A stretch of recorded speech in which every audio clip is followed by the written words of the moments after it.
Okay, so I downloaded this cheat, and the thing is actually that I'm not capping, and I don't want you guys in the chat to start installing cheats, but these cheats is kind of what made me good at the game.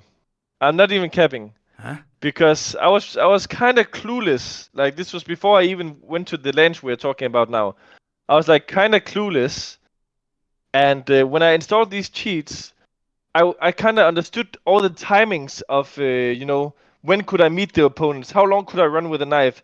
Okay, if I get this kill, what reaction is the opponent gonna do? Like all these kind of things, bro. Because I was full on wall hacking. You know what I mean? Bro, ich will know jetzt. Shut up.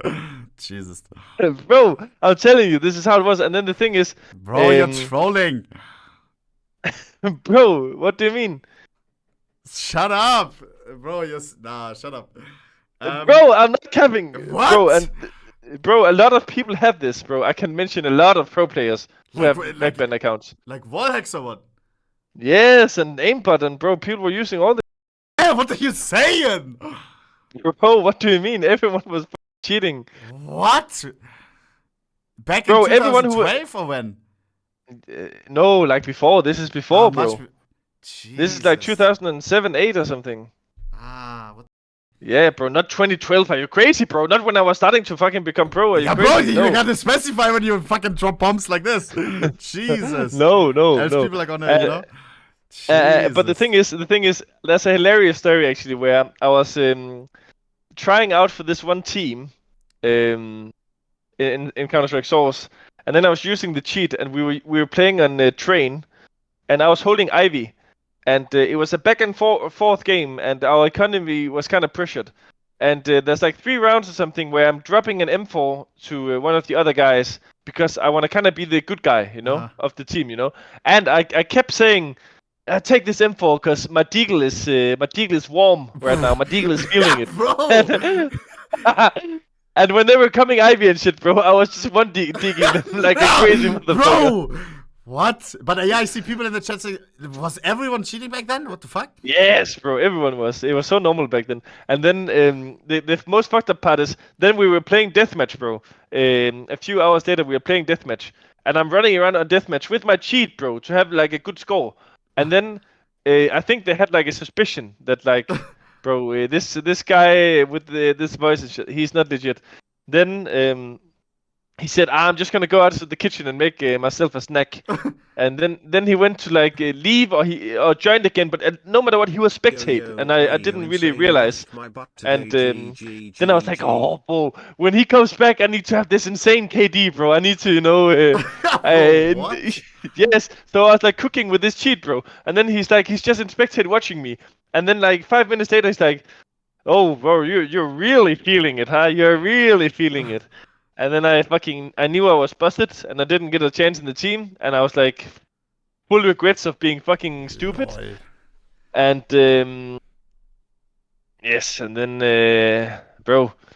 Lol. Bro, I didn't know, like, because I'm not an OG when it comes to CS. Damn. No, but sorry, letting go in fucking in Source, yeah. Source. Yeah, but then I had like full regrets, and then I didn't cheat. And the crazy thing is, like 4 months later, Jesus. on the 23rd of December, I get backbanned. Like 4 months after not cheating. Yes, and bro, I was full crying. And the thing is, my brother lived in Copenhagen back then, and I lived in like this small city where I was raised. And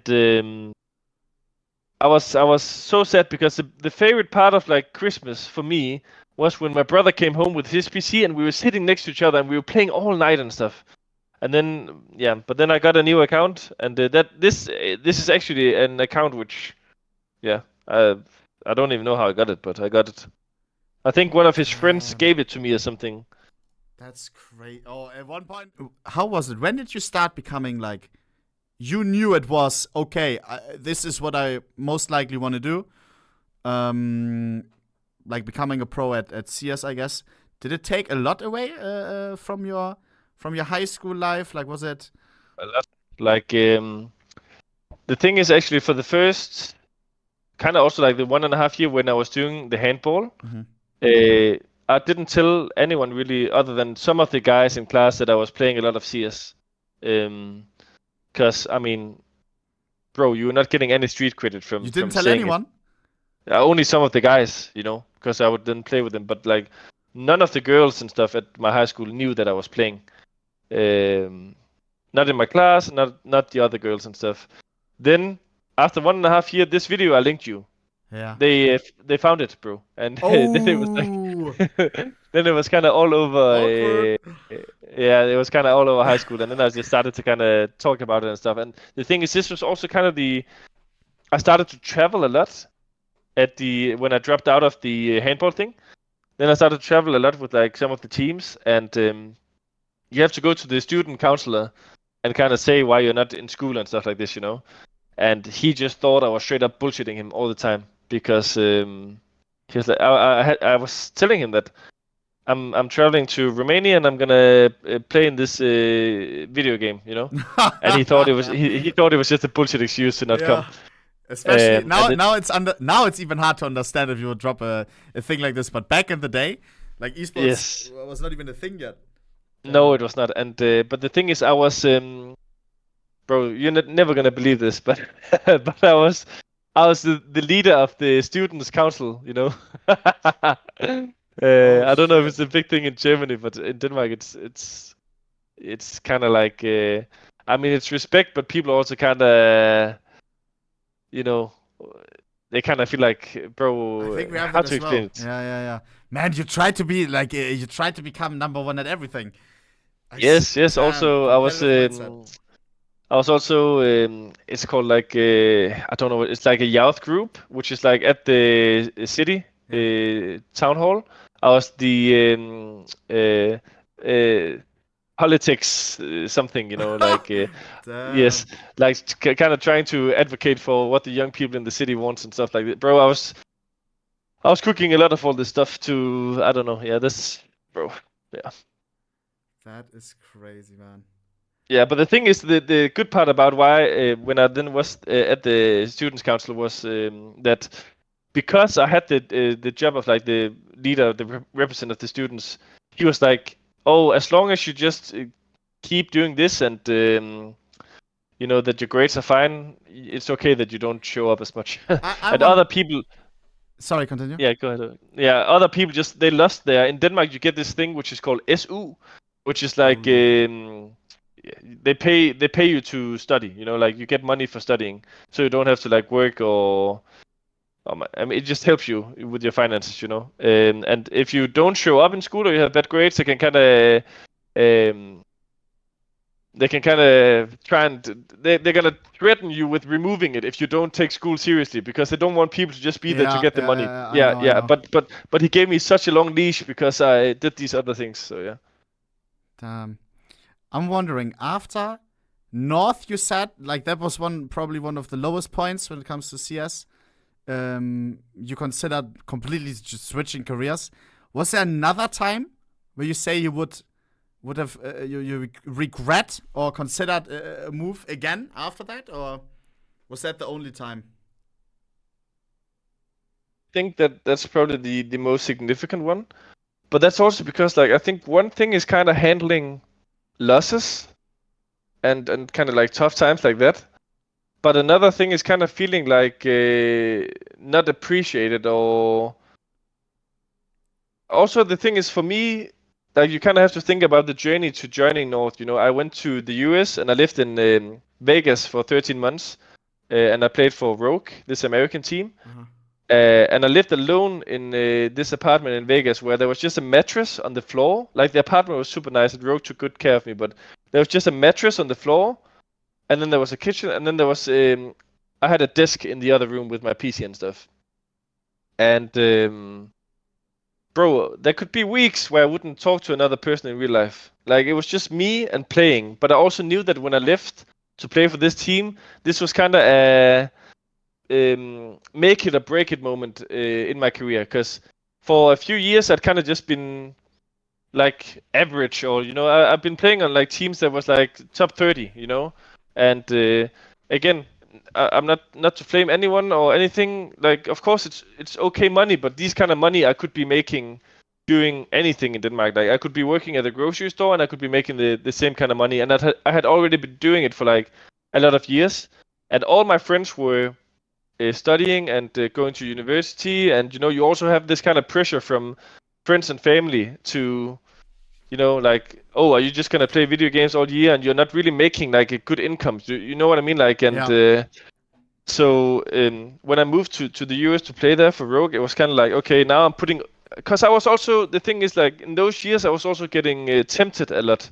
Like when I was living with my best friend, and I was starting to get a bit more hang of the girls and this kind of things. And when people were like, hey, you want to go out for some drinks? You want to go to the cinema? You want to watch Champions League tonight? Like all these kind of things, I had a hard time saying no. So when I moved to the US, I told myself, this is not to like have an adventure or see things in the US or meet a lot of new people. This is only to be there and just play. And then my individual level improved a lot because I was just only playing.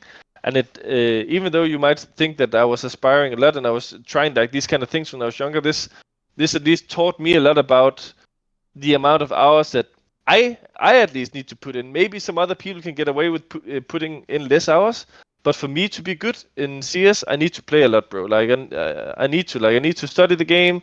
I need to play a lot, and it taught me a lot about work ethic. So I was there for 13 months, and bro, didn't really see people because this was not like a team house thing. My teammates were living in other states and stuff, and I was alone unless when we were traveling. And I told myself that if I got an offer from one of the 3 best Danish teams, that was back then Astralis, Heroic, and North. Heroic back then was also owned by Astralis, by the way.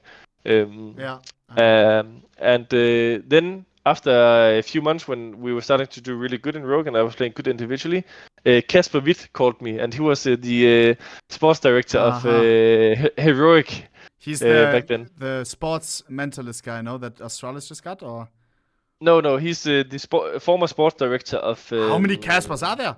He's also called Casper, no? For who? The guy who was close to Steven. No. He's also called Kasper. Bruh. But he's called Kasper Straube. Yeah. Straube, how many Caspers are there? Oh man. No, this is Kasper Witt, the guy who was sports director for Astralis for many, many years, and he was also working the same role for Heroic back then. And he called me, and he wanted to get me, and but I could kind of feel in my stomach that this was not the move, and I felt like I always kind of don't know the English saying, but it's kind of like I planted the seeds in Rogue, but I didn't get to see it. Spring. What do you call? Like. You didn't see you didn't get to collect the crops.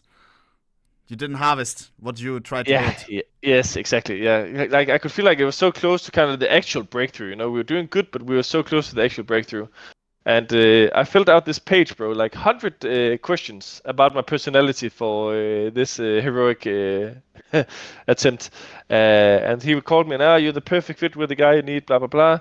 And the thing is, there was a lot of history with me and Heroic back then, because I had actually been standing in for them twice. Once when they removed Freeze, and then I stood in for them, and I helped them qualify for like Katowice, and I was playing like really good. And then they ended up buying Yugi instead. I don't know if you remember Yugi. And then I was really sad because I played so good and it was fun and it was a great chance. And then a few months later they tried again, and then I was standing in for another guy, Muddy or something. And then I played really well and helped them qualify for a big tournament in China. And then again they went and signed another guy. They signed S-Attack. So I had like kind of a bad history with them back then, and I just felt like this was not it. So I actually broke my own rule and said no to them.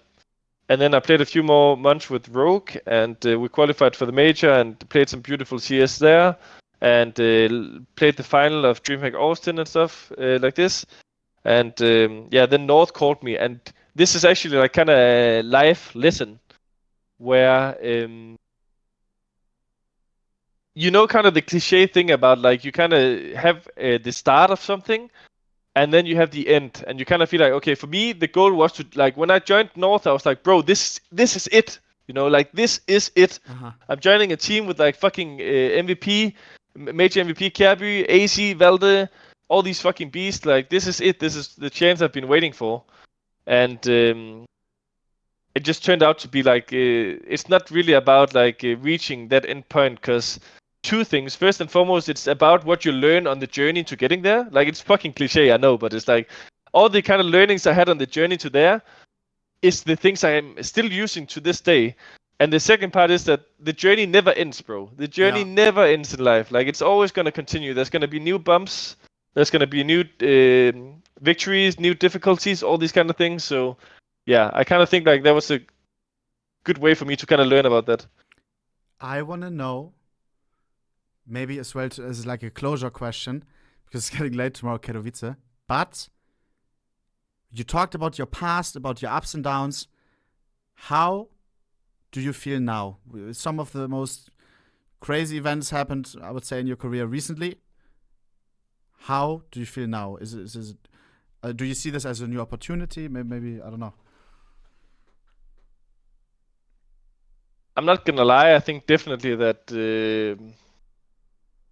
there's a lot of new things for me right now in my life. Of course, all the things you know about in CS, but also some stuff like outside of the game.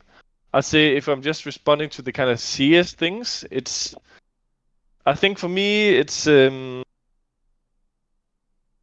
difficult part is that I felt like we built a team on, like, it took me many years. Like, I was in Heroic for 4 years, and to build that kind of culture and to build those friendships and that connection, it took a lot of energy and effort.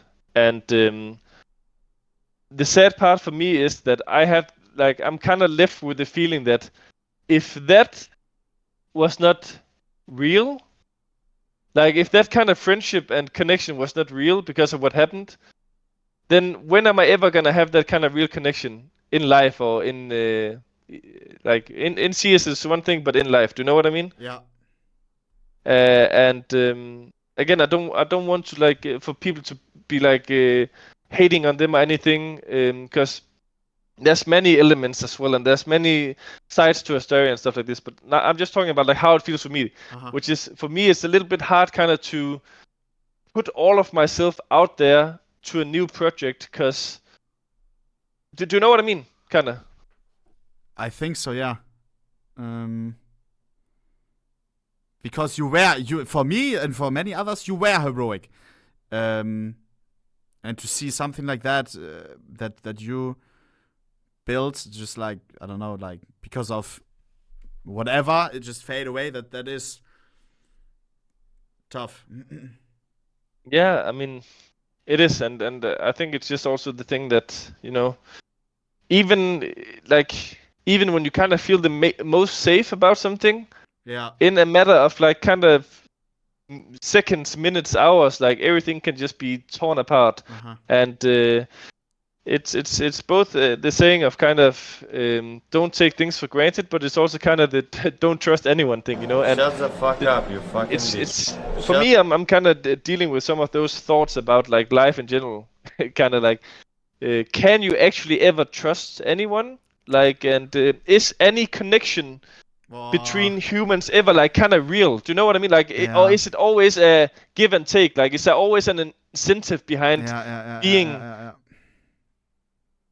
I don't know if you know what I mean, but no, I do. I mean, I went through a breakup, for example, but it's but it wasn't anything like cheating or anything, but it was still like when you think there's something and then all of a sudden it's not, then you question everything else, of course. Yeah, but for me as an outsider, because I don't know too much about the whole situation, but is there some understanding for them as well? Because maybe there are as well the young cadiaN and then always trying to make it to the top, and Astralis is still has always been Denmark. You think about Denmark, it is everyone in Denmark knows about Astralis. It is the thing. If you make it to Astralis, you've made it, no? Like, I kind of tried to understand as well, like, the other side, you know what I mean? And then there was the whole thing between Casper, the other Casper, and Steven, no? And then that happens, and then you have can't call him Steven. You can't call him Steven because Storm. Yeah. Oh man. But you know what I mean? Because the other side is not like it's fucked up, but also it is still Counter-Strike, and I don't know. Yes. Okay, let me try like this. I'll have to be a little bit careful, but Yeah. let me try like this. So, for me personally, there's I don't see the incentive to play in Astralis. Yes, they do have more pull in the Danish market. They are more known in Denmark, and they have like connections to businesses and politicians and all these kind of things. But the way they've been managing their organization, their players, their brand for the past like 4 years since like when they were goated, because they were fucking goated. But since then, I mean, it's not a place where I'm like, bro, this is fucking insane to go there. Like this is not the feeling that I personally have, and especially also because now you say you're not that much into soccer and stuff, but it's kind of like if you're in sport and it's like, would you want to make the change between Manchester City and Manchester United? People don't really do that, like, or Barcelona and Real Madrid. Talking about the in-game change, kind of going there to play with Device, BlameF, and now Stare. I can see reasons, or I can see potential. I don't necessarily think it's better than what could have been in Heroic. Fair. But of course, Device is a fucking legend. BlameF is shooting hard. I don't know enough about his leadership qualities. Maybe they're underrated. Maybe they're not. I don't know. And Stare has obviously done a good job. So of course I can see the reasonings for doing this. And I think also just myself, like I am strict. I am a pretty strict leader. Like I demand a lot, playing a lot, being focused when practicing, like all these kind of things. Like I'm always like that kind of guy, like on the toes, And that is a tough environment to be in as well, where you constantly have to like give it your all and improve and stuff like this. I think maybe that in a few years' time, they maybe not even a few years, maybe less, they will kind of miss that drive a little bit. And even though it's kind of sometimes tough and a bit annoying, it is also what's pushing you forward. Yeah, I don't know. Like, I'm honestly, like, when I'm watching them, I'm not wishing that they lose or anything like that. I think we all make choices and stuff, and for me, it's more also just about like if you just do it with mutual respect, then it's part of the game. Like, who am I to sit here and say that? It's part of business, bro. Like people change teams. Like. Exactly. That's how it is. But for me, it's just more like if you do it with the kindness and respect, there's kind of no hard feelings. That's probably all I would have wished for. Damn, cadiaN was a deep talk. Hey, and a nice talk. We went from what? We went from CS2 yapping. Let's see if that bet is true. That in, what do we say, 2 years from now? You're muted again. It's no. Why is it doing this sometimes? Yes, 2 years from now. 2 years from now. I swear on God, in 2 years we will have something crazy. And hopefully as well, Liquid numero uno.